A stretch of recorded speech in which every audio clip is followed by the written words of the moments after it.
नमस्कार, मी पंजाब डक तुम्हाला सांगतो राज्यामध्ये 30 तारखेपर्यंत राज्यात दररोज भाग बदलत वेगवेगळ्या भागात जोराचा पाऊस पडणार आहे। राज्यात सांगायचं झालं तर आपण सुरुवात करू म्हणजे आज जास्त पाऊस कोणत्या भागात पडणार आहे।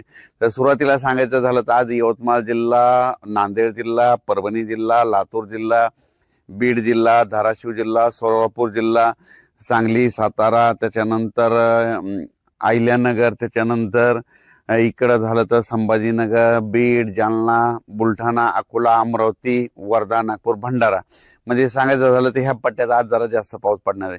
आणि राज्यात सांगायचं झालं तर म्हणजे 28, 29, 30 म्हणजे आणखीन 3 दिवस पाऊस पडणार आहे।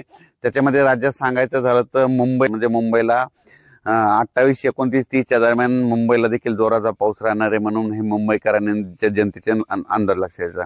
त्याच्यानंतर राज्यात सांगायचं झालं तर महाराष्ट्रामध्ये सांगायचं झालं तर कोकण पट्टीमध्ये देखील ना जवळपास 28, 29, 30 ऑगस्ट पर्यंत कोकणातला पाऊस देखील चालू राहणार आहे।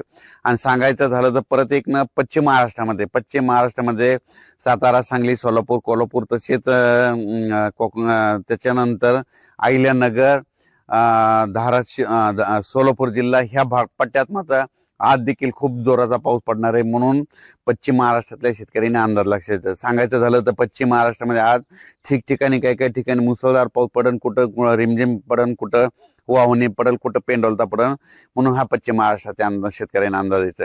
त्याच्यानंतर आपण उत्तर महाराष्ट्राकडे बघू। उत्तर महाराष्ट्राकडे नंदुरबार जिल्हा, धुळे जिल्हा, जळगाव जिल्हा, नाशिक जिल्हा म्हणजे ह्या जिल्ह्यामध्ये सगळीकडे मध्ये ह्या जवळपास 29, 30 या 3 दिवसामध्ये दररोज वेगवेगळ्या जिल्ह्यात चांगला जोराचा पाऊस पडणार आहे, म्हणून हा अंदाज लक्षात घ्यायचा। काही ठिकाणी रिमझिम पडन, कुठं मुसळधार पडन, पण काही ठिकाणी वाहून होईन, कुठं रिमझिम पडन, कुठं पेंडोलचं समाधान मानावं लागेल, म्हणून उत्तर महाराष्ट्रातल्या शेतकऱ्यांनी हा अंदाज लक्षात घ्यायचा।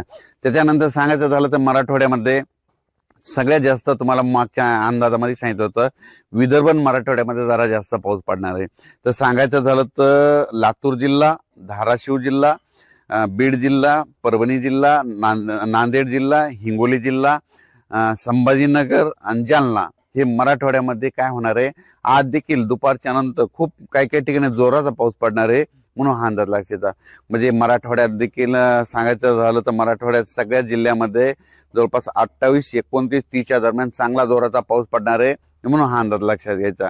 आणि त्याच्यानंतर परत मग राज्यात आता परत पाऊस कधी पडणार आहे, तर राज्यातल्या सर्व शेतकऱ्याला सांगू इच्छितो सर्वप्रथम आपण काय करू की हे पाऊस 30 तारखेपर्यंत पडणार आहे, पण 31, 1, 2, 3 ला परत थोडी उघाड देणार आहे, पण 31 ऑगस्ट आणि 1, 2, 3 सप्टेंबरच्या दरम्यान राज्यात समजा बऱ्याच ठिकाणी उघाड भेटल, पण त्याच्यानंतर काही राज्यातल्या काही भागामध्ये पाऊस चालू राहणार आहे। मग ते कुठं चालू राहणार आहे तर समजा सांगू इच्छितो 31 ऑगस्ट आणि 1, 2, 3 सप्टेंबरच्या दरम्यान तुम्हाला सांगू इच्छितो जळगाव जिल्हा झालं, बुलढाणा जिल्हा झालं, अकोला जिल्हा झालं, अमरावती जिल्हा झालं, वर्धा जिल्हा झालं, नागपूर जिल्हा झालं, भंडारा, त्याच्यानंतर ह्या पट्ट्यामध्ये मात्र तिकडचा पाऊस चालूच राहणार। म्हणजे त्या पट्ट्याच्या नंतर तिकडं मध्य प्रदेशच्या बाजूनं काही त्या खालून म्हणजे नांदुरा त्या घाटाच्या नांदुरा त्या तालुक्यातून त्या खालच्या साईडनं अकोट ह्या भागाकडून परतवाडाकडून ह्या पट्ट्यामधला मात्र पाऊस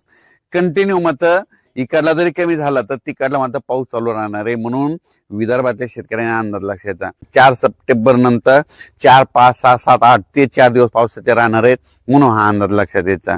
अचानक वातावरण बदल झाला तर उद्या एक लगेच मेसेज दिला जाईल। धन्यवाद।